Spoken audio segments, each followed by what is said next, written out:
மனிதனை மரணத்திற்கே அழைத்து சென்றுவிடக்கூடிய rabies virus பாதிப்புக்கு தடுப்பூசி போடும் பணிகள் சென்னையில் விறுவிறுப்பாக நடைபெற்று வருகிறது.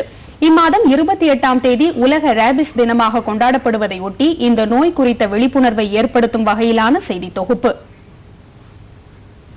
உங்கள் வீட்டு செல்ல பிராணியான நாயுடனோ பூனையுடனோ கொஞ்சி விளையாடுபவரா நீங்கள்? ஒரு நிமிடம் சிந்தித்த பின் அதை செய்யுங்கள். இந்த விலங்குகளுக்கு ரேபிஸ் நோய் தடுப்பூசிகளை அந்தந்த தருணத்தில் போட்டிருக்கிறீர்களா என்பதை நினைவு கூர்ந்து பின்னர் இந்த பிராணிகளிடம் நெருங்கி பழகுங்கள். வெறிநாய்க்கடி நோய் அல்லது ரேபிஸ் நோய் என்பது மனித இனத்திலும் விலங்குகளிலும் மரணத்தை ஏற்படுத்தக்கூடிய தீவிரமான நோய் காரணி என்பது குறிப்பிடத்தக்கது.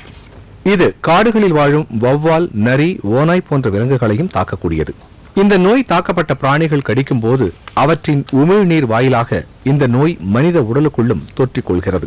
இந்த வைரஸால் பாதிக்கப்பட்ட மனிதர்களுக்கு மூளை அழற்சி ஏற்பட்டு அதன் காரணமாக மைய நரம்பு மண்டலம் பாதிக்கப்படுகிறது. தொடர்ந்து மூளை செயல் இழந்து இறுதியில் மரணம் ஏற்படுகிறது.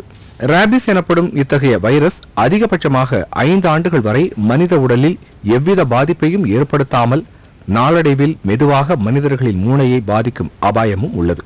ரேபிஸ் நோய்க்கு தடுப்பு மருந்தை முதலில் 1885இல் லூயி பாஸ்டர் என்பவர் கண்டுபிடித்தார்.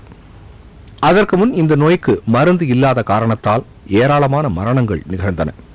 மனித இனத்தை ரேபிஸ் வைரஸிலிருந்து காப்பாற்றிய லூயி பாஸ்டர் மறைந்த நாளான செப்டம்பர் 28ஆம் தேதி உலக ரேபிஸ் தினமாக கடைபிடிக்கப்படுகிறது.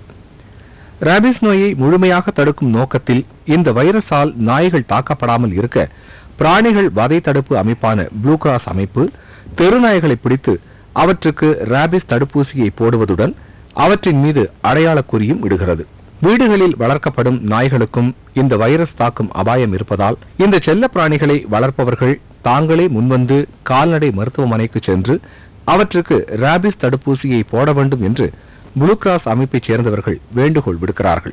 ப்ளூ கிராஸ் ஆஃப் இந்தியா, உலக அளவிலான கால்நடை சேவை மையம் மற்றும் சென்னை மாநகராட்சி உதவியுடன் சென்னையில் உள்ள பல்வேறு பகுதிகளில் கடந்த 1 தேதியிலிருந்து தெருநாய்கள் மற்றும் வீட்டில் வளர்க்கும் நாய்களுக்கு வெறிநாய் தடுப்பூசி போடும் பணியை மேற்கொண்டு வருவதாக அமைப்பின் பொது மேலாளர் டான் வில்லியம் கூறுகிறார்.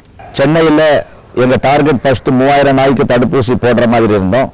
அது 7 நாள்ல 3000 தடுப்பூசி போட்டு இன்னும் 3700 வேக்சின்ஸ் சாங்ஷன் ஆயிருக்கு. இன்னும் 3700 வேக்சின்ஸ் போட போறோம்.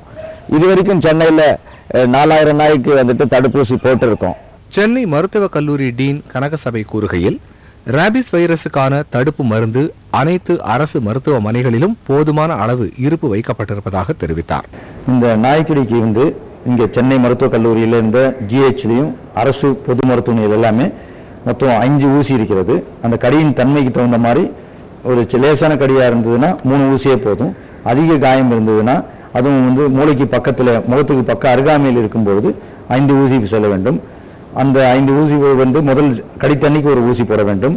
அது 3வது நாள் இன்னொரு 2வது ஊசி, அடுத்து 7வது நாள் 3வது ஊசி, 14ஆம் நாள் 4வது ஊசி, கடைசி ஊசி 90வது நாள் 5வது ஊசி தேவைப்படும். இந்த நடவடிக்கைகள் காரணமாக தெருநாய்களின் பயமின்றி இருக்க முடிகிறது என்றும் இரவு நேரங்களிலும் பணிக்கு சென்று திரும்ப முடிகிறது என்றும் பொதுமக்கள் தெரிவிக்கிறார்கள். இப்போ ப்ளூ கிராஸ் மூலமா இந்த ரேபிஸ் ஊசி போட்டதுனால நாங்கள் பயமெல்லாம் நைட் ஷிஃப்ட் போயிட்டு வரோம். ஸ்கூல் குழந்தைகளும் பயமெல்லாம் போயிட்டு வராங்க. அந்த நாயால் ரொம்ப பயந்தது. இப்போ இந்த தடுப்பூசி போடுறதுனால பல பேர் பலனுள்ளதாக இருக்குது. எந்த ஒரு பயம் இல்லாமல் இப்போ மக்கள் நடமாட்டிட்டு இருக்காங்க. தெரு நாய்கள் மற்றும் வீட்டில் வளர்க்கக்கூடிய நாய்கள் அனைத்துக்கும் வெறிநாய் தடுப்பூசி ப்ளூ கிராஸ் மூலமாக போட்டிருக்காங்க. இதனால என்னன்னா மக்களுக்கு ஒரு பாதுகாப்பு உறுதிப்படுத்தப்பட்டிருக்கிறது.